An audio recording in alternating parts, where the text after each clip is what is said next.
Episode 1: The Sun That Burns Newcomers.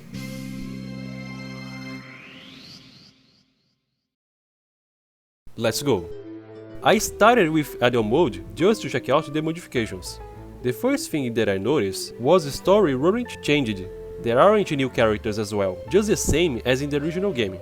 Well, not exactly the same. The characters were nerfed. Look at their skills, such as Male Warrior. They have the same skill as Adele, deals more damage to stronger enemies. And Valkyrie's has this super accurate that makes her always hits their targets without checking hit and speed. So why I said the characters were nerfed? I mean, their skills are great!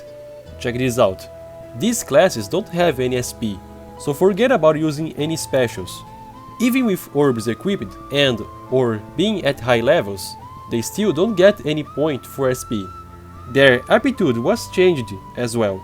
Look the difference on the screen. Look how weaker they are in this mod. This doesn't apply only to generic classes. The story and special characters was affected as well. Magicians and witches are my favorite classes on Disgaea games, just because how powerful and useful spells are. But X-Monks changed not only their status to make them weaker just like warriors, but spells and some specials were also modded.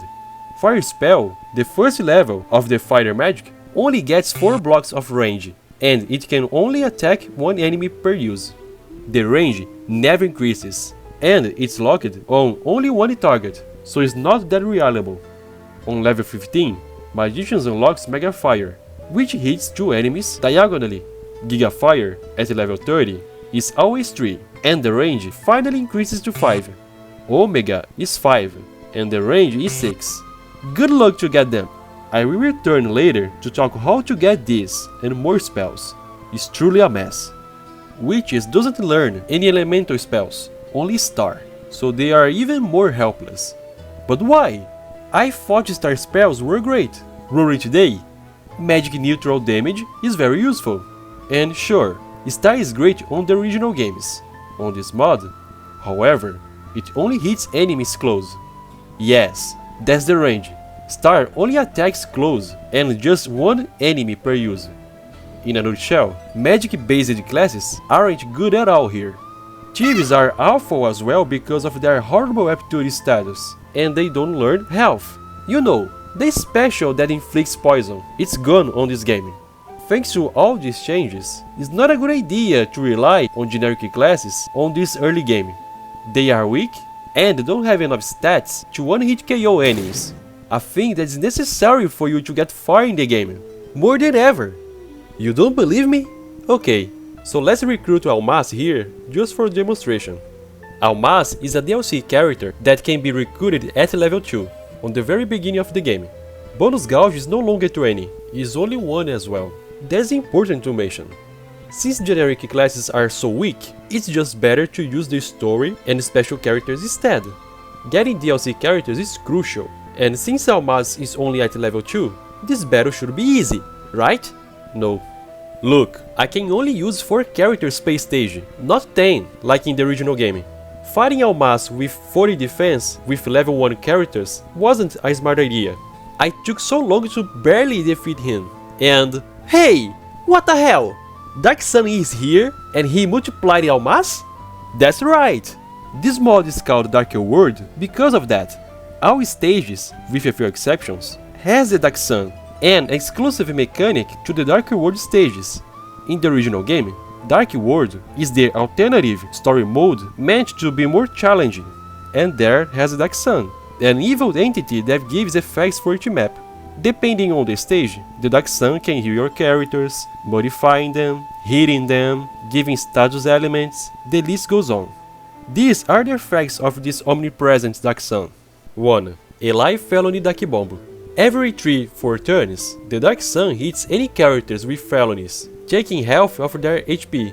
It basically locks you to use characters without felonies, and this sucks because, without them, you will get levels lower.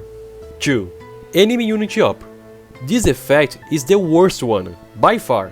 Every 3-4 turns, the sun generates a random number of enemies with the level of the strongest one in the map.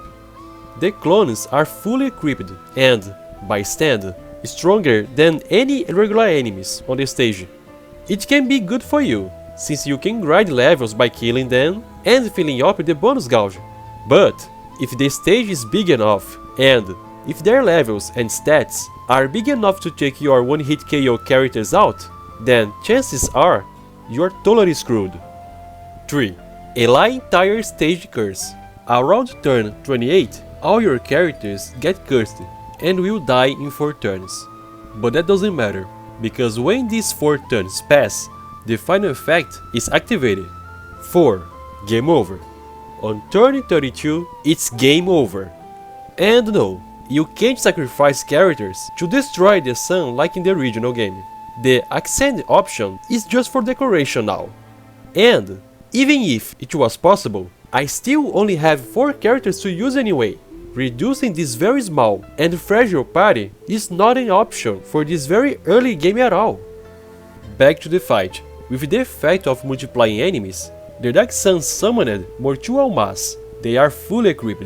I wasn't dealing too much damage on an unequipped enemy to begin with, but now appeared more 2 fully equipped freaks, 1 weapon and 3 armors. I gave up on that nonsense and I quitted. After that disaster, I went to finish the tutorial stages, earning levels for my party. It's here when I saw the next evil change of this mod. I don't earn money by beating stages. I mean, I still get bonus gauge rewards, money included, but the game taking my money by defeating enemies away is a big problem.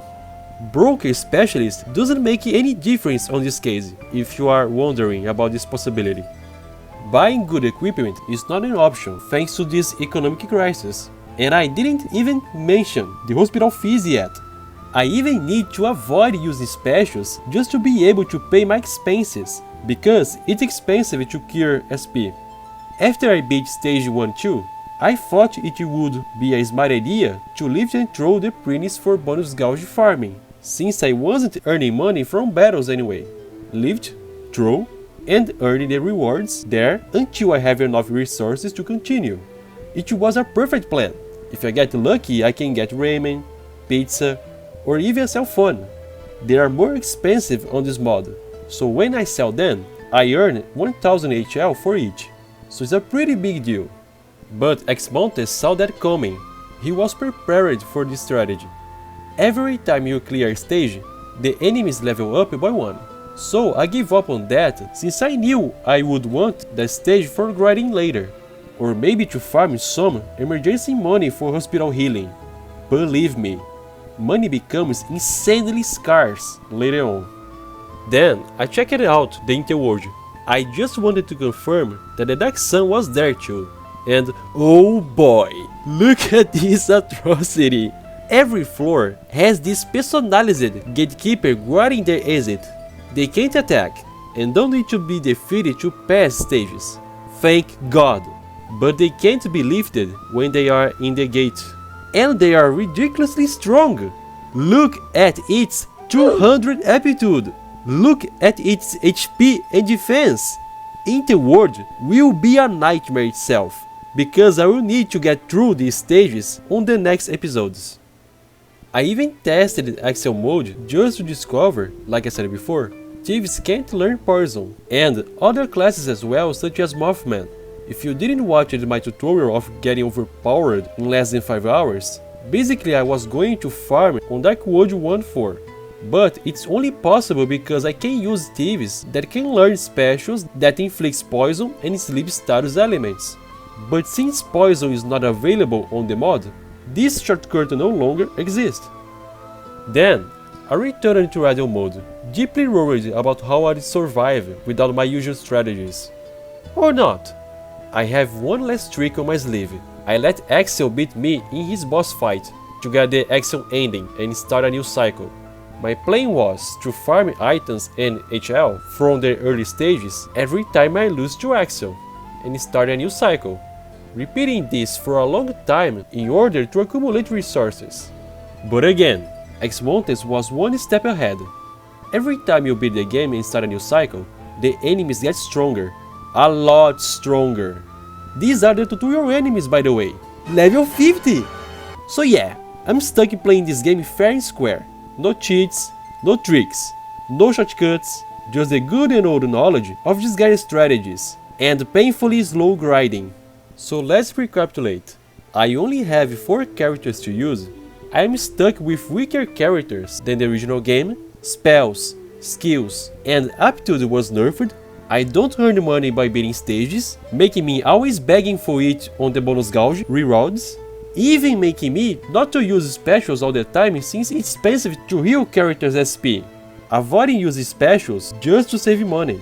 I can't even buy better equipment for my party as well.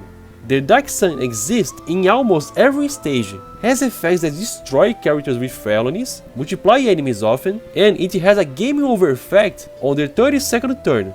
Also, the sun can't be destroyed. I can't rely on poison strategies since it doesn't exist here. And this is only episode 1. The game will only get worse from here. How will I beat this?